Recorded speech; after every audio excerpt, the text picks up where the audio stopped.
Buenas a todos, soy Pablo Ponce, soy uno de las personas juezas que van a estar financiadas y va a acompañaros en el próximo CEMUDE en República Dominicana en julio.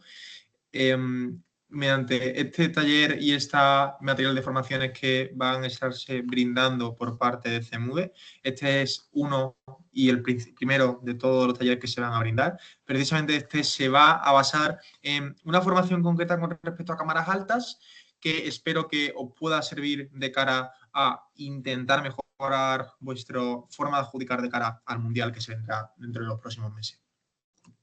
Antes que nada, vamos a ver cuál va a ser el contenido que vamos a visualizar dentro del material, y va a ser primero una visualización general de la comparativa, es decir, vamos a ver primero cada uno de los pasos que un juez promedio debería de tomar para generar una adjudicación del debate de cámaras altas. Posteriormente, una localización de los errores principales que se suelen cometer por parte de personas juezas actualmente en debates. Y en segundo lugar, y posteriormente de todo ello, veremos una evaluación de dos puntos principales que sí considero que se suelen cometer, son tanto las contradicciones como los hand cases. Antes que nada, una breve introducción con respecto a qué vamos a ver este taller y qué no vamos a ver este taller.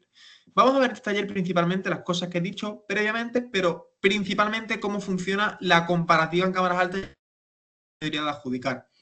Este taller no va a tratarse sobre puntos como cómo tomar notas concretamente en un debate, cuáles son, cómo analizar ponderaciones concretas dentro del debate en cámaras altas, cosas más concretas con respecto a taller de adjudicación se irán brindando posteriormente, pero el objetivo de este taller principalmente no va a ser un taller básico, creo que no va a ser para principiantes principalmente, pero creo que va a intentar dar una opinión y un punto de vista más general con respecto a cómo se debería de adjudicar una comparativa en cámaras altas. Teniendo en cuenta ello, primero que un juez debería de tener para visualizar bien la comparativa y generar una buena adjudicación, debería de tener en cuenta cómo se determinan las reglas del juego en cámaras altas y cuáles son los pasos a seguir para entender cómo se debería de adjudicar la comparativa. En este sentido, el manual de CEMUDE nos establece 4 criterios mediante los cuales las reglas del juego y los encuadres establecidos en cámaras altas deberían de establecerse y cuál deberían de priorizar para adjudicar el debate. Es decir, qué reglas del juego tenemos que utilizar para posteriormente entender cómo se ve la comparativa. En este sentido, hay 4 puntos jerarquizados dentro del manual, como en primer lugar cuando los equipos se ponen de acuerdo con respecto a cómo se debe de adjudicar la comparativa. Es decir, cuando los equipos están de acuerdo sobre los argumentos principales y cómo se deben establecer ellos para generar para adjudicar bien la comparativa. Es decir, estos equipos están de acuerdo sobre cuáles son los argumentos y cuáles son la métrica principal dentro del debate mediante la cual se va a adjudicar el debate. Y esto se hace de manera explícita. Esto puede hacerse tanto en el discurso de primer ministro como en el discurso de líder de oposición, pero sí que haciendo una justificación y una explicación acorde a todo ello, generando un consenso entre cada una de las cámaras.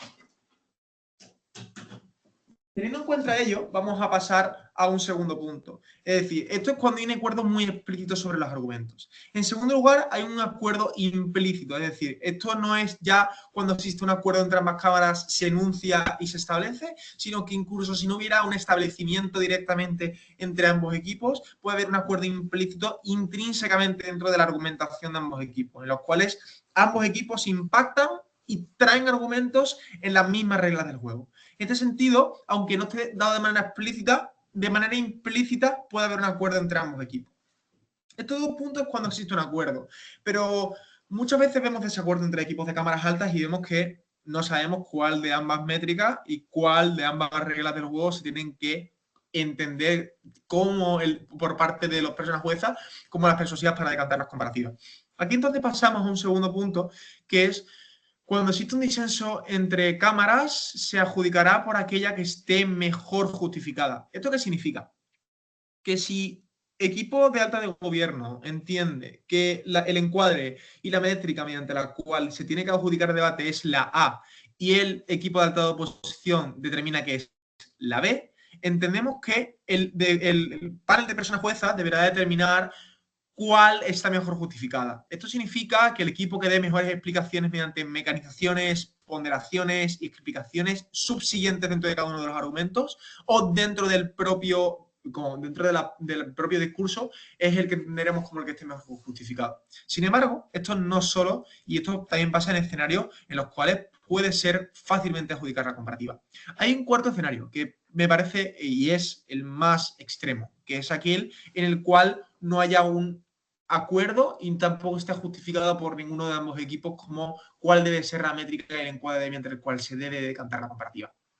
En estos escenarios, el panel de jueces tiene que determinar la comparativa y tiene que entender cómo se visualiza el debate de acorde a un votante promedio informado. Es decir, cuál de ambos encuadres y cuál de ambas reglas de juego está más de acorde con lo que el votante promedio informado espera y entiende que se debe debatir en esa moción y cuál es más adecuado a un votante promedio informado según las reglas establecidas en el manual de CEMUDE, que podréis tenerlas en los links de todas las plataformas de redes sociales que tiene CEMUDE con respecto a qué se entiende por un votante promedio informado. En este sentido, esta primera parte nos da y nos brinda una información con respecto a cómo y cuáles son las reglas del juego que se deberían de tener en cuenta para adjudicar la comparativa. Una vez que nosotros como equipo o como panel de jueces entendemos cuáles son las reglas mediante las cuales se debería de adjudicar la comparativa, entremos dentro de la comparativa. La comparativa principalmente se decanta por puntos de choque y clases. Estos puntos y el clash o el punto de choque se puede ver en cualquier debate. Por ejemplo, en una moción sobre esta casa predice que Estados Unidos le ganará la guerra comercial a China, puede haber puntos de choque sobre cuál de ambos generará una mejor carrera militar, cuál de ambos genera una mejor situación económica, cuál de ambos genera mejores acuerdos con países proxy. Si os dais cuenta, cada uno de los choques es el clash mediante los cuales ambos equipos intentan ganar la comparativa. En este sentido, antes de ver una visión mucho más general sobre cómo se ve la comparativa, que será el tercer paso, introduzcámonos en cada uno de los clases. ¿Cómo se determina cada uno de los clases y cuál es la herramienta y los pasos que tienen que seguir los jueces para determinar todo ello? En este sentido, hay 4 puntos. El primero de ellos es, dentro de un propio clash, hay que determinar la diferencia entre el nivel de carga probatoria existente, asumido o demandado y el lidiado por cada uno de los equipos. Es decir, la carga de la prueba que o el equipo contrario nos ponía o era existente dentro de la propia moción, como las mociones de la venta o las mociones políticas, mociones de la venta que existen contrafácticos, o que yo, por mi propia argumentación, me he autoimpuesto cargas de la prueba. Entre esos 3 puntos y el que llego realmente a mecanizar e impactar, ¿cuál es la diferencia existente dentro del debate? El panel de jueces tiene que darse cuenta de esto, porque no siempre se prueba a la perfección todos los puntos y hay que determinar qué es lo que realmente ha aprobado cada uno de los equipos, porque se pueden enunciar cargas de la prueba, se pueden enunciar cosas que quieren probar, pero si realmente se prueban, realmente no se prueban, hay que analizar la probabilidad del impacto. En segundo lugar está el grado de relevancia de los impactos. Una vez que hemos determinado la probabilidad y la carga de la prueba cumplida por cada uno de los equipos en cámaras altas, hay que determinar el grado de relevancia de los impactos. Es decir, ¿qué tan importante es el argumento traído por Cámara Alta de Gobierno para el choque económico y qué tan importante es el impacto dado por alta de oposición para el choque económico? Es decir, en un escenario en el que ambos quieren probar un bienestar para la sociedad, ¿cuál es el equipo que prueba un mejor impacto? Esto se puede hacer mediante ponderaciones de relevancia, se puede hacer mediante diferentes puntos por parte de los equipos. El panel de jueces tiene que identificar cuál de ellos es el más persuasivo dentro del debate. Todo ello haciendo una balanza entre la probabilidad que ha sido probada del impacto y el impacto final y qué relevancia tiene. En este sentido, pasemos al tercer punto, que es analizar cómo interactúan las refutaciones y contraargumentaciones, porque no solo los equipos van a argumentar, sino que hay que analizar ya no solo segundos discursos, sino líder de oposición que ya empieza a refutar a alta de gobierno o alta de gobierno con refutaciones preventivas. En este sentido, hay respuestas y refutaciones y contraargumentaciones que interactúan con el equipo contrario por parte de ambos equipos. Aquí el panel de jueces tiene que hacer algo muy parecido con el primer punto, analizar hasta qué punto la refutación planteada por el equipo es cierta, hasta qué punto la refutación del equipo contrario voltea o solo mitiga el argumento y qué es lo que realmente hace esa refutación dentro del debate. El panel tiene que constantemente hacerse la pregunta sobre cuál y qué tan importante ha sido esa refutación con el material plasmado y argumentado por el equipo contrario. Teniendo en cuenta estos 3 puntos, hay que tener en cuenta también un cuarto punto que analizaremos mejor posteriormente, que es evaluar el grado y si hay algunos escenarios de tensión o contradicción dentro de ambos discursos, que entraremos después en el punto 4. Estos 4 puntos lo que nos hacen determinar es, dentro de cada uno de los puntos de choque, pueden haber 1, pueden haber 2, pueden haber 5, pueden haber 3. Dentro de la comparativa en cámaras altas, ¿cómo se decanta cada uno de ellos? Es decir, ¿quién gana cada uno de los puntos de choque? ¿Quién es el que ha dado mejores razones para entender que es más persuasivo para ganar ese punto de choque en concreto? Una vez tenemos tenido en cuenta cómo se decantan cada uno de los puntos de choque, pasemos al tercer paso, que sería entender cómo se decanta la comparativa. Muchas veces no vamos a tener solo un punto de choque dentro del debate en cámaras altas y va a haber varios puntos de choque. Un punto de choque sobre unas mociones, por ejemplo, moción sobre sentimientos, hay un choque sobre bienestar emocional, puede haber otro choque sobre donde hay una mejor situación para las minorías, hay otro punto de choque sobre donde hay mejores relaciones parasociales. Si os dais cuenta, hay diferentes puntos de choque en cámaras altas, tantos y cuantos los equipos plasmen y los expliquen como importantes dentro del debate. En este sentido, pasemos y pensemos, ¿cómo se decanta la comparativa cuando existen varios puntos de choque? Hay 3 formas. La primera de ellas es principalmente evaluar la gradualidad en la cual cada uno de los equipos ha ganado cada uno de los puntos de choque. Hay escenarios en los cuales hay 2 puntos de choque y los 2 los gana alta de oposición o gana alta de gobierno. Ahí es muy fácil decantar la comparativa porque entendemos que ambos puntos de choque han sido ganados por el mismo equipo. Pero hay escenarios en los que no el mismo equipo gana todos los puntos de choque. Y hay 3 puntos de choque, alta de gobierno gana 2 puntos de choque y el tercer punto de choque o clash lo gana alta de oposición. Aquí, ¿cómo determinamos quién gana? Quién gana? El primer punto es, como decía, evaluar la gradualidad. Posiblemente alta de gobierno gana primer y segundo punto de choque, pero con muy poca diferencia. Y el tercer punto de choque alta de oposición lo gana con una diferencia sustancial dentro del debate. Es decir, hay una gran diferencia entre lo que el margen de victoria de alta de oposición y el margen de victoria de alta de gobierno. Por lo cual, debate no se tiene que adjudicar por términos cuantitativos, sino por términos cualitativos. Es decir, da igual la cantidad de argumentación que da un equipo o la cantidad de puntos de choque que existan en el debate y que ganen algunos, si realmente el equipo contrario gana con mayor calidad del punto de choque. Y el segundo punto, precisamente aquí, ¿cuál es el punto de choque más relevante? Y esto es para mí el punto crucial. Incluso si alta de gobierno gana clase 1, clase 2, tercer punto de choque lo gana alta de oposición.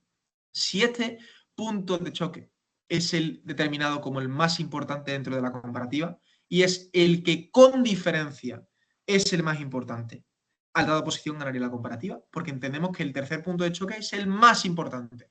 ¿Cómo localizamos como jueces esto? Mira, esto se puede localizar principalmente y de manera más fácil volviendo al paso 1. Cuando ambos equipos, de manera implícita o explícita, se ponen de acuerdo que ese es el punto de choque más importante. No es el que destine más tiempo, sino que el que ambos equipos explícita o implícitamente lo justifican de esta manera. Sin embargo, hay veces que simplemente entran a los 3 puntos de choques y no sabemos cuál es el más importante. Aquí hay ciertos momentos en el cual tenemos que plantearnos como paneles de jueces si existen ponderaciones justificadas y explicadas con certeza y persuasividad por los equipos para determinar que el punto de choque que están ganando es el más importante.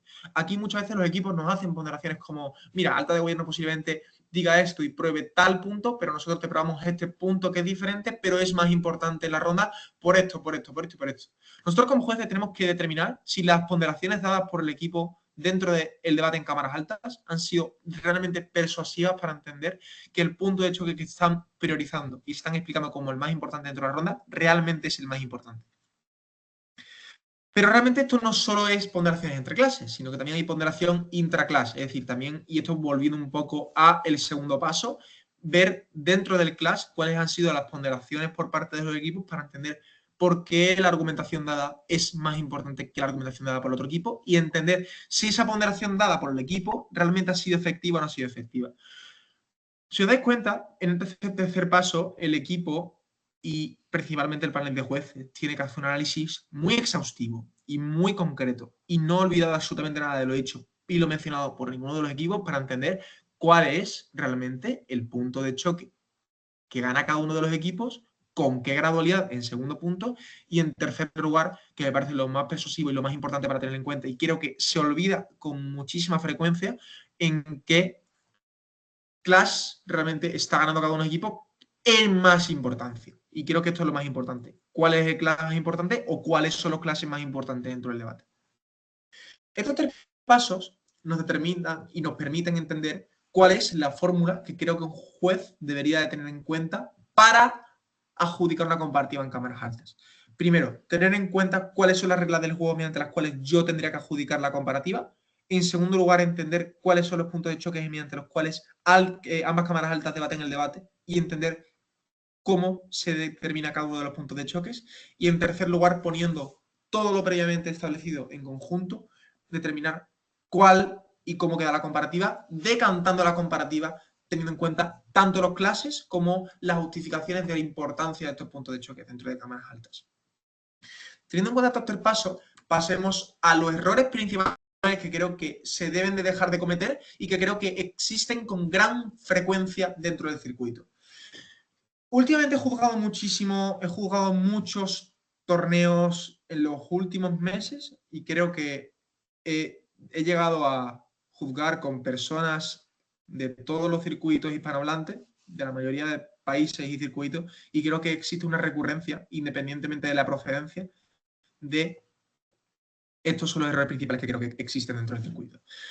En primer lugar, no analizar la gradualidad cuantificada de la carga de la prueba y ver las capas de análisis como algo binario. Esto también lo decía Sebastián Dasso en una formación de TODIC, si no me equivoco, hace 2 años, pero creo que es importante recalcar porque creo que se sigue cometiendo. Y es que los paneles de jueces llegan a comprar discursos y persuadirse por argumentos como algo probado o no probado directamente.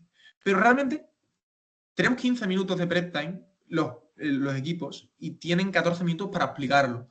Creo que hay muy pocas veces en las cuales los equipos lleguen a probar con totalidad que la argumentación es 100% persuasiva o nunca dan ningún tipo de argumentación para que esté probada.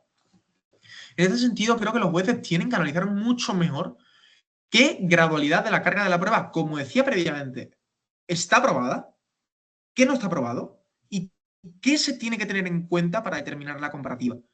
En este sentido, hay que analizar muy bien realmente qué es lo que ha aprobado en Cristiano, qué es lo que ha aprobado cada uno de los equipos dentro del debate, para adjudicar en posteriori, la comparativa. Ese sería el primer punto, porque creo que es un error muy fuerte y me parece el mayor llegar a persuadirse o no persuadirse en absoluto por argumentación sin dar más detalles en concreto sobre por qué y cuáles son las justificaciones al respecto. En este sentido, pasemos al segundo punto, que sería... Este creo que me parece el que más he localizado yo personalmente, no sé, y espero que también sea compartido por muchísimas personas, y es que últimamente siento que se decantan las comparativas automáticamente por criterios de probabilidad. Es decir, existe un auge y una tendencia dentro del circuito a intentar ganar los debates en términos de probabilidad y asumir que ese es el criterio más importante dentro del debate. Pero realmente creo que la probabilidad solo es uno de los criterios mediante los cuales se tienen que decantar las comparativas y creo que no gana el debate el equipo que mejor pruebe las cosas. Y creo que nosotros como jueces nos tenemos que dar cuenta. Porque si vemos que Alta de Gobierno ha aprobado mejor que el caso que Alta de Oposición, pero realmente la carga de la prueba que tenía Alta de Oposición no era tan grande y simplemente se compromete mínimamente y la cumple, simplemente creo que el ignorar la cantidad de impacto traído, asumido, impactado por ambas cámaras, creo que es algo que no se tiene que dejar de cometer y creo que es algo que hay que tener en cuenta dentro del debate. Por lo cual, creo que hay que sí tener en cuenta la probabilidad, pero hay que analizar si realmente es el criterio mediante el cual se tienen que decantar las comparativas dentro de ello. Pasemos al tercer punto. Creo que aquí, de nuevo, las personas juezas tienden a infranalizar la persuasión de las ponderaciones dadas para ganar la comparativa. Exigimos como jueces que hayan ponderaciones cuando hayan y tengan que ser necesarias para decantar las comparativas, cuando sobre todo ambos equipos prueban los casos, están bien impactados, creo que faltan ponderaciones de impacto sobre todo, pero que se tengan que dar ponderaciones no significa que automáticamente el equipo que dé ponderaciones dentro del debate tenga que ganar la comparativa. Y creo que esto, sobre todo en segundo discurso, es importante, porque sobre todo vicelíder de oposición tiene mucho más tiempo para generar y pensar ponderaciones que viceprimer ministro, y nosotros como personas juezas no nos tenemos que automáticamente persuadir por el equipo que haga ponderaciones dentro del debate. Tenemos que analizar, y esto es importante, analizar en qué gradualidad esa ponderación era importante dentro del debate, está justificada en el equipo que la dé, y si realmente hace engage con el otro equipo de cámara alta. En este sentido, tenemos que ver si la persuasión dada y la ponderación dada es realmente un punto utilitario y que se pueda utilizar dentro del debate en cámaras altas como primer punto, y como segundo punto, ver en qué cantidad y cuantificación esta ponderación hace daño dentro del debate y no automáticamente dejarnos persuadir por una ponderación. En cuarto lugar está analizar la repercusión real de las refutaciones en el material del equipo contrario. Porque aunque un equipo diga que va a voltear la comparativa, va a mitigar un impacto o quiere ganar el debate con tal refutación, el panel de jueces tiene que analizar realmente dos puntos. En primer lugar, ver si la refutación está aprobada y a qué material del equipo contrario realmente hace daño. Porque muchísimas veces entendemos que por la mera existencia de una refutación en cámara alta puede parecer ser muy importante, pero no realmente vemos si hace muchísimo daño al material del equipo contrario. En este sentido, tenemos que ver realmente qué daño hace realmente esta refutación, si realmente mitiga o solo uno de las submecanizaciones, mitiga el material del equipo contrario en su totalidad, simplemente es uno de los argumentos. Tenemos que ver y analizar concretamente cuál es la repercusión de esa refutación. Sin tenerlo en cuenta, hay una gran dificultad para ver en su totalidad el material presentado por ambos equipos y cómo interactúan. Teniendo en cuenta todos los cuatro errores, vamos a pasar a la parte final de la formación, que es una evaluación de dos puntos que considero importantes. Lo primero, evaluar contradicciones, que creo que existe una gran problemática por parte de muchas personas para entender cómo se evalúan las contradicciones, y creo que es importante tenerlas en cuenta, sobre todo en cámaras altas porque suelen existir. Lo primero es tener en cuenta que es una contradicción, porque una contradicción, si todo el mundo sabe que es cuando un equipo presenta material A y el mismo equipo, tanto en un mismo discurso o entre diferentes oradores, presenta un material B que es directamente contradictorio, valga la redundancia, que no pueda ser complementario y sean mutuamente excluyentes, eso es una contradicción. No tiene que ser una contradicción, como dice el manual de CEMUDE, un material que pueda parecer que ha sido contradictorio, pero después nos podemos dar cuenta que ha sido simplemente un mero lapsus en el segundo discurso o posteriormente. Tenemos que ver si realmente ha sido una contradicción intencional o sin intencional, pero que realmente exista o no existe esta ponderación. Una vez tenido en cuenta que es una contradicción y cuando las tenemos en cuenta, ¿qué ocurre con las contradicciones? El manual nos dice que cuando existe una contradicción tenemos que tener en cuenta siempre el primer material presentado en el debate y el segundo material no tenerlo en cuenta porque realmente es algo diferente a lo presentado en primer lugar. Teniendo en cuenta esto, hay que tener en cuenta cómo se modifica la comparativa y cómo se modifica este material. En primer lugar, ¿cómo se modifica este material? Cuando existe una contradicción, el panel de jueces tiene que analizar la cuantificación en la cual se pierde persuasión del primer argumento. Es decir, ¿cuánto ha afectado la contradicción a que el primer material presentado por el equipo tenga validez dentro del debate? En términos de persuasión, en términos de impacto, en términos de probabilidad, en términos de ponderación, pero tenemos que analizar en qué cuantía. Que exista una ponderación importante no tiene que significar que el primer material automáticamente deje de tener validez dentro del debate. Hay que analizar en qué cantidad esto ha dejado de tener importancia. Esto es importante. Y en segundo punto, las contradicciones, como nos dice el manual, tienen, para que un equipo contrario se beneficie de esa contradicción, tiene que estar señalada y tiene que estar justificada por el equipo contrario. Es decir, si existe una contradicción entre primer ministro y viceprimer ministro, vicelíder de oposición, tendría que enunciar y explicar por qué existe una contradicción, cuál es y por qué es una contradicción en el equipo contrario, para que ese equipo pueda beneficiarse o localizar y tener en cuenta esa contradicción en la comparativa.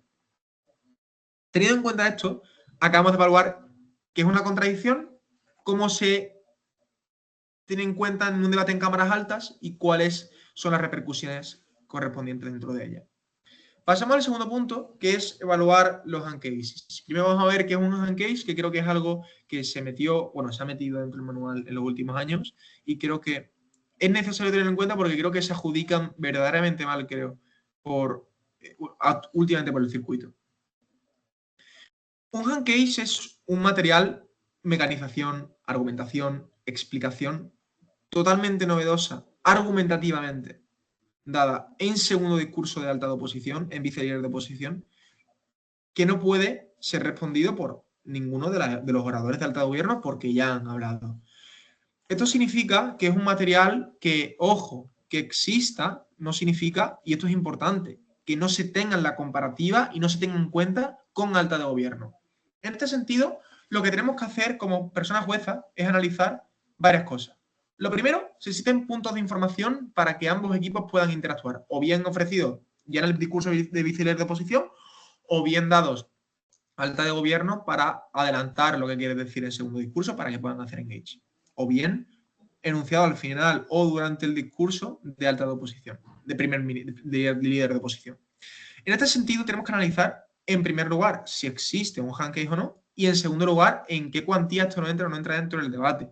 Porque no es lo mismo que exista un argumento totalmente novedoso en vice-líder de oposición a que exista explicaciones novedosas dadas del primer argumento en alta de oposición. Porque, creedme, muchas veces tendemos como personas juezas a pensar, mira, o los mismos equipos de alta de gobierno a decir, mira, alta de oposición no me ha dado puntos de información, por lo cual todo lo que entre ahora en vice-líder de oposición no tendrá validez en la comparativa de alta de gobierno. Y realmente, créeme, no es así. No es que lo que diga alta de oposición en segundo discurso automáticamente no pueda entrar en la comparativa porque estaríamos siendo injustos con el discurso de vice-líder de oposición. En este sentido, lo que tenemos que hacer y analizar como jueces es ser muy honestos y analizar concretamente qué realmente pierde persuasión dentro de la comparativa y qué verdaderamente no pierde persuasión. Y en este sentido, no ignorar el material que sea un hand case, porque que exista un hand case no es cláusula automática a que no se tenga en cuenta la comparativa con alta de gobierno, muy importante. Aquí hay que hacer y analizar realmente si esto pierde mucha o poca persuasión dentro de la comparativa y en qué cantidad. Siempre cuantificado, no en términos absolutos.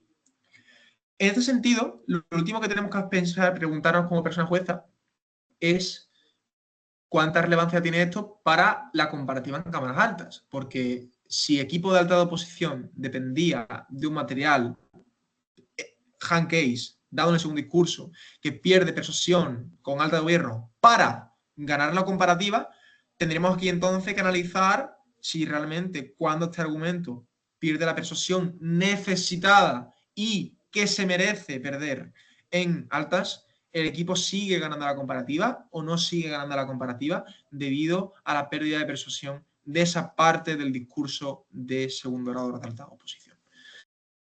Esto es importante porque creo que hay que aclararlo, sobre todo para tener en cuenta cómo entra el segundo discurso de alta de oposición en comparativa con el equipo de alta de gobierno. Esto ha sido toda la formación. Si os dais cuenta, lo que hemos hecho son tres cosas principales. En primer lugar, cuáles son las tareas que un juez tiene que seguir dentro del debate en cámaras altas para adjudicar de manera correcta la comparativa con los 3 puntos.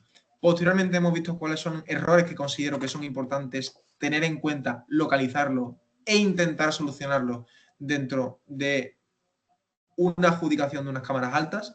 Y en tercer lugar hemos visto 2 puntos a considerar en debates en cámaras altas para intentar empezar a solucionarlos o intentar mejorarlos para mejorar la adjudicación. Espero que os haya gustado.